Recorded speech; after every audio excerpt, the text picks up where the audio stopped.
ರಾಜ್ಯ ಸರ್ಕಾರದ ಭ್ರಷ್ಟಾಚಾರ ಹಾಗೂ ಬೆಲೆ ಏರಿಕೆ ನೀತಿಯ ವಿರುದ್ಧ ಬೆಂಗಳೂರು ಮಹಾನಗರ ಜನತಾದಳದ ವತಿಯಿಂದ ಫ್ರೀಡಂ ಪಾರ್ಕ್ನಲ್ಲಿ ಬೃಹತ್ ಪ್ರತಿಭಟನೆಯನ್ನ ಹಮ್ಮಿಕೊಳ್ಳಲಾಗಿರುವುದರಲ್ಲಿ ನೂರಾರು ಜನ ಮುಖಂಡರು ಹಾಗೂ ಕಾರ್ಯಕರ್ತರು ಈ ಪ್ರತಿಭಟನೆಯಲ್ಲಿ ಪಾಲ್ಗೊಂಡು ರಾಜ್ಯ ಸರ್ಕಾರದ ವಿರುದ್ಧ ಘೋಷಣೆ ಕೂಗಿದರು. ಈ ನೂರಾರು ಜನ ಕಾರ್ಯಕರ್ತರು ಹಾಜರಿದ್ದರು.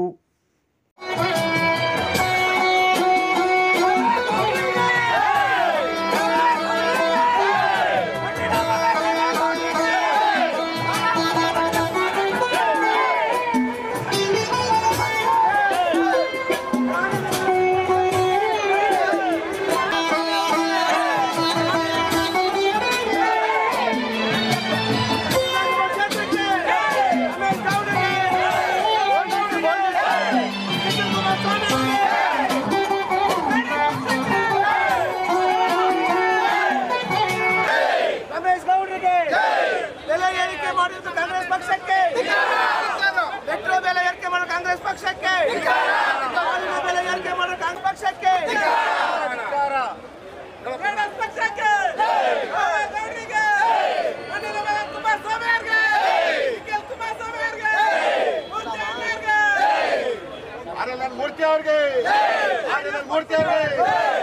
ಏನಿದೆ ಇವತ್ತು ರಾಜ್ಯಾದ್ಯಂತ ಏನು ಈ ಜೆಡಿಎಸ್ ಪ್ರತಿಭಟನೆ ಶುರುವಾಗಿದೆ. ಯಾಕೆ ಅಂದ್ರೆ ಈ ಸರ್ಕಾರಕ್ಕೆ ಏನಾಗಿದೆ, 5 ಗ್ಯಾರಂಟಿ ಅಂತ ಪೇಪರ್ ಪಬ್ಲಿಸಿಟಿ ಕೊಟ್ಕೊಂಡು ಯಾವ ಗ್ಯಾರಂಟಿನೂ ಕೊಡ್ತಿಲ್ಲ, ಏನು ಮಾಡಿ ಅಭಿವೃದ್ಧಿ ಮಾಡ್ತಿಲ್ಲ. ಅಭಿವೃದ್ಧಿ ಮಾಡೋಕ್ಕೋಸ್ಕರ ಬೆಲೆ ಹೆಚ್ಚಳ ಮಾಡ್ತಾರೆ. ಬೆಲೆ ಹೆಚ್ಚಳ ಮಾಡಿದ ತಕ್ಷಣ ಅವರು ಯಾರು ದುಡ್ಡು ಯಾರು ಹಾಕೊಂಡು ದುಡ್ಡು ಹೋಗಿಲ್ಲ, ಬರೀ ಸುಳ್ಳು. ಆಮೇಲೆ ಅದಕ್ಕೆ ಇವತ್ತು ನಿಖಿಲ್ ಕುಮಾರಸ್ವಾಮಿ ಅವರ ನೇತೃತ್ವದಲ್ಲಿ ನಾವು ಬೆಲೆ ಏರಿಕೆ ವಿರುದ್ಧ, ಮೆಟ್ರೋ ಬೆಲೆ ಏರಿಕೆ ವಿರುದ್ಧ ಹಾಗೂ ಅಗತ್ಯ ವಸ್ತುಗಳ ಬೆಲೆ ಏರಿಕೆ ವಿರುದ್ಧ ಸಾಮಾನ್ಯ ಜನಗಳು ಜೀವ ಮಾಡೋಕ್ಕಾಗ್ತಿಲ್ಲ. ಮಹಾತಿಥಿರೆ ಪಂಚ ಗ್ಯಾರಂಟಿ ಪಂಚ ಪಂಚ ಪಂಚ ಅಂತ ಪಂಚ ಹೊಡೆದವ್ರೆ ಕರ್ನಾಟಕದ ರಾಜ್ಯಂತೆಗೆ. ಆ ಪಂಚಜನ ಹೆಸರಿನಲ್ಲಿ, ಪಂಚ ಯೋಜನೆ ಹೆಸರಿನಲ್ಲಿ ಸರ್ಕಾರ ಹಣ ಲೂಟಿ ಮಾಡಿಕೊಂಡು ಜನಸಾಮಾನ್ಯರ ವಸ್ತುಗಳನ್ನ ಬೆಲೆ ಏರಿಕೆ ಮಾಡಿಕೊಂಡು ಸಾಮಾನ್ಯ ಜನರು ಇವತ್ತು ಜೀವನ ಮಾಡೋಕ್ಕಾಗ್ತಿಲ್ಲ. ಕೇಳಿದ್ರೆ ಪಂಚರಾಜ್ಯಗಳ ಪಂಚ ಗ್ಯಾರಂಟಿ ಅಂತ ಹೇಳ್ತಿದ್ದಾರೆ. ಅದಕ್ಕೆ ನಾವು ಏನು ಇವತ್ತು ಬೆಲೆ ಏರಿಕೆ ವಿರುದ್ಧ ಮತ್ತೆ ಜನಸಾಮಾನ್ಯರ ಜನಜೀವನ ಅಸ್ತವ್ಯಸ್ತ ಆಗಿದೆ.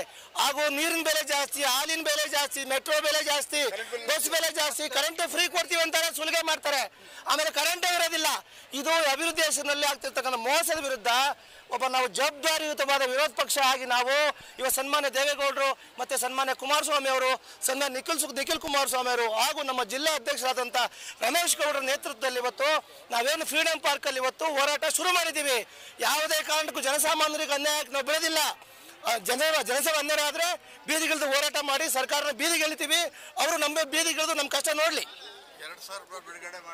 ಅದೇ ರೀತಿ ಗಾಂಧಿನಗರ ವಿಧಾನಸಭಾ ಕ್ಷೇತ್ರದಲ್ಲಿ ಇಲ್ಲಿ 2,000 ಕೊಡ್ತೀವಿ ಅಂತ ಸುಳ್ಳು ಹೇಳಿ ಬೇನಾಮಿ ಅಕೌಂಟ್ ಮಾಡಿಕೊಂಡು ಅವ್ರವ್ರ ಬೇಕಾದವ್ರಿಗೆ ಚುನಾವಣಾ ಸಮಯದಲ್ಲಿ ಅವರ ಕಾರ್ಯಕರ್ತಗಳಿಗೆ ಹಣ ರಿಲೀಸ್ ಮಾಡ್ತಾವ್ರೆ.